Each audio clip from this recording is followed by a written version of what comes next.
I can tell you this, today, if I had sent you to prison, probably would have been in the 15, 20-year range.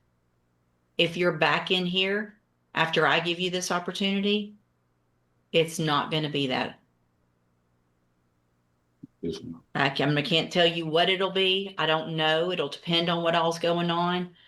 But if you go out there and make me look like a fool for giving you an opportunity, it's not going to go well. You understand that? Good morning. Are you Paul Jackson? Yes, ma'am. And this is cause number 26 DCCR 0112. Mr. Jackson was previously in court, entered a plea of guilty to aggravated robbery. There was no agreement in this case. I've received the pre-sentence report. Have you both had an opportunity to review that report? We have, Your Honor. State has, Judge.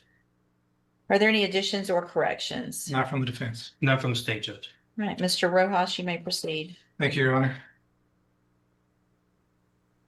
I realize, Judge, we've got a problem with guns in this county, and more specifically in the city. I don't know that anything we do here today is going to solve that problem. Certainly, there are things you can do to deter other people watching this and see what happens to young people with guns.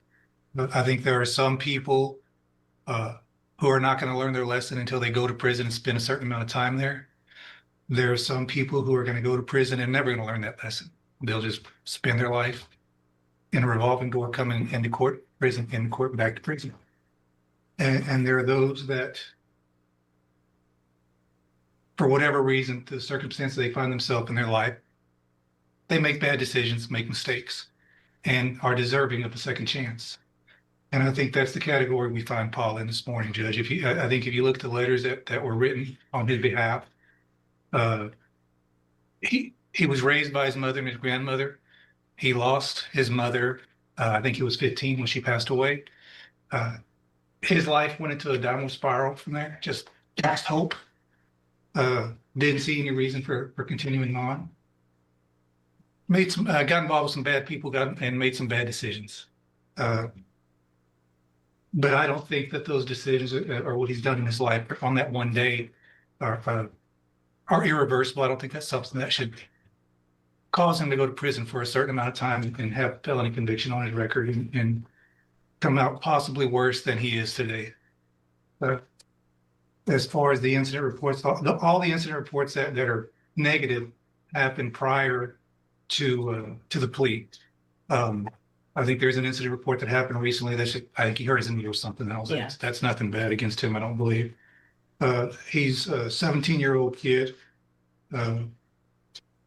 If he's allowed to be out on probation, he's going to go back and live with his grandmother. He's got a good support system. You can see from the letters. He's got family that'll help him out. I don't know that. I think if you're going to give him probation, I think probably ISF would be a good conditional probation. As I said, he's 17. I don't think he can go to ISF until he's 18. He doesn't turn 18 until July, so I would assume still be in jail until his birthday, and then a bed frees up in ISF. So he's not going straight to the street right now if you were to send him to ISF. I've spoken with Paul. Every time I speak with him, he's kind, respectful. I just really think this is a kid who made a bad decision on that one day, and I don't want that to ruin his life.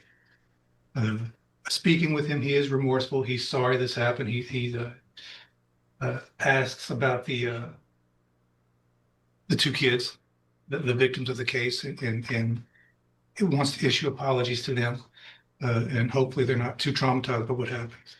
But again, Judge, he's just asking for a chance, and I really think he deserves a chance. This is a kid that doesn't need to go to prison.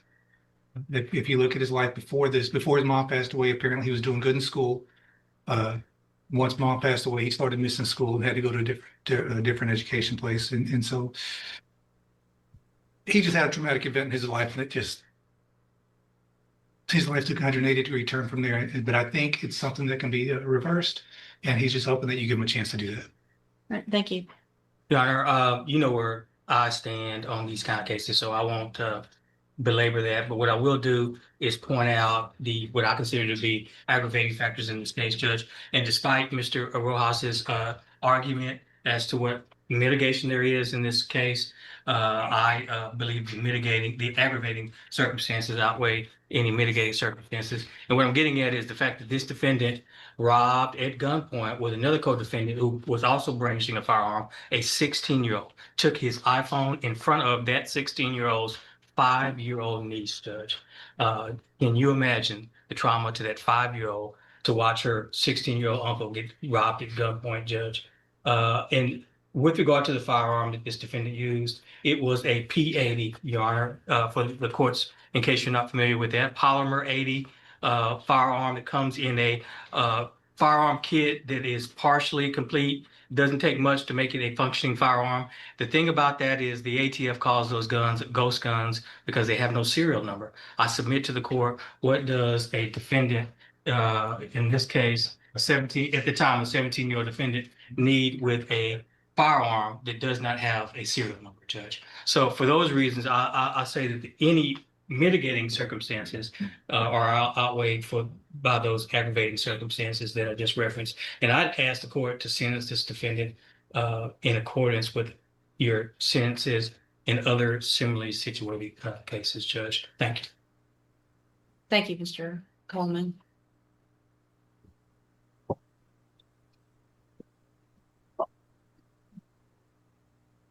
Mr. Jackson, these cases are hard for me, and I know Mr. Rojas has told you what's been going on and what's been going on in this court, and I'm sure you're aware of all of that. I find your case a little bit different than some, but not the guns are the biggest concern for me and for everyone, and the using them in a way like it's no big deal and everybody having them at 15, 16, 14, whatever. I appreciate the fact also, though, that you've never been in trouble as a juvenile. You've never been in our system.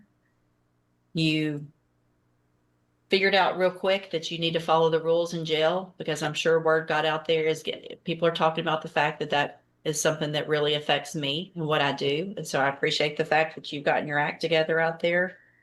And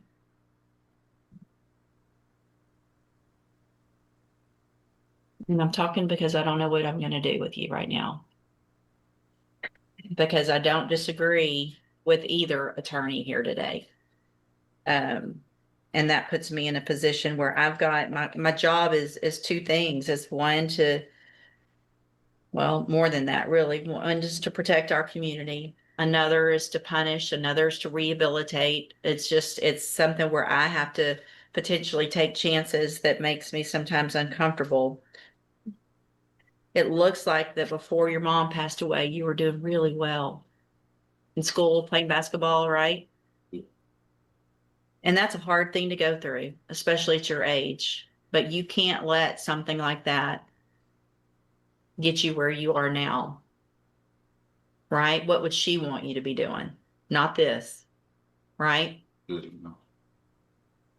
So does grandmother live in the same neighborhood where all this took place? Stay with my grandma. You live with your grandmother, but does she live in that same neighborhood? Is that where you were living when this happened? Not literally by the neighborhood. Some like How far away from those apartments do you live? 2 blocks.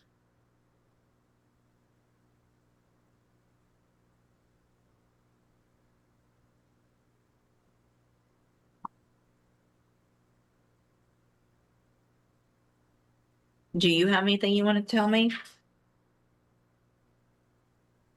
Apologize to the victim and the victim family for putting them in this situation.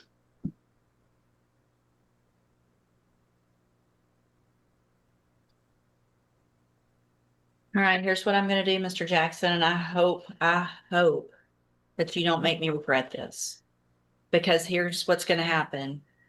I'm going to give you a probation. There's going to be all kinds of conditions on this probation. And because there was no agreement, the type of probation that I'm going to give you means that if you violate it, I'm going to have the entire punishment range which is between 5 years and up to the rest of your life.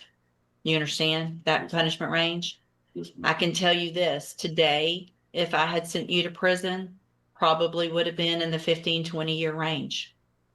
If you're back in here after I give you this opportunity, it's not going to be that.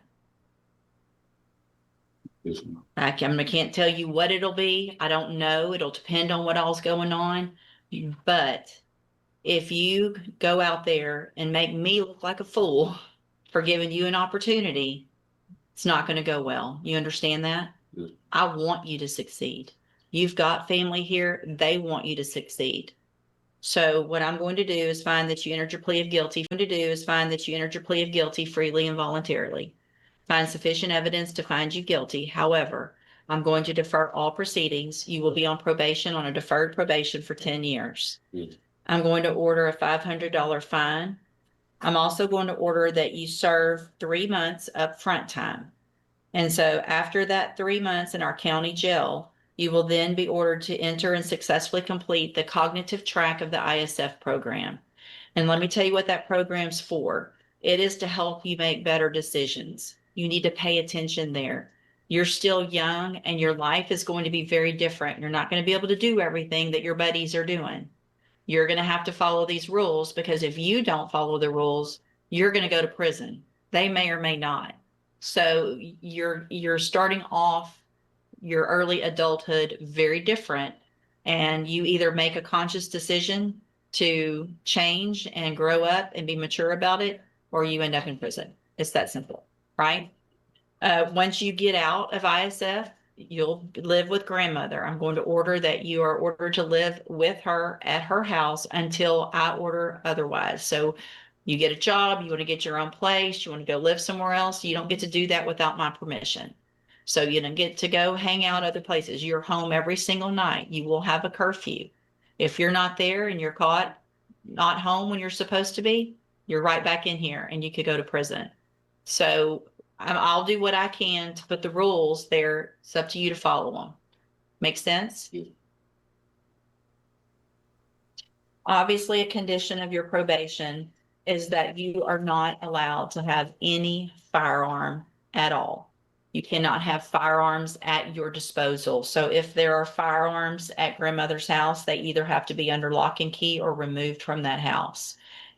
I can assure you, if you get in trouble with a gun again, it's really not going to be good. Okay. This is your chance. I hope you take it and this changes your life, because this type of probation that I just gave you means you do not have a felony conviction on your record.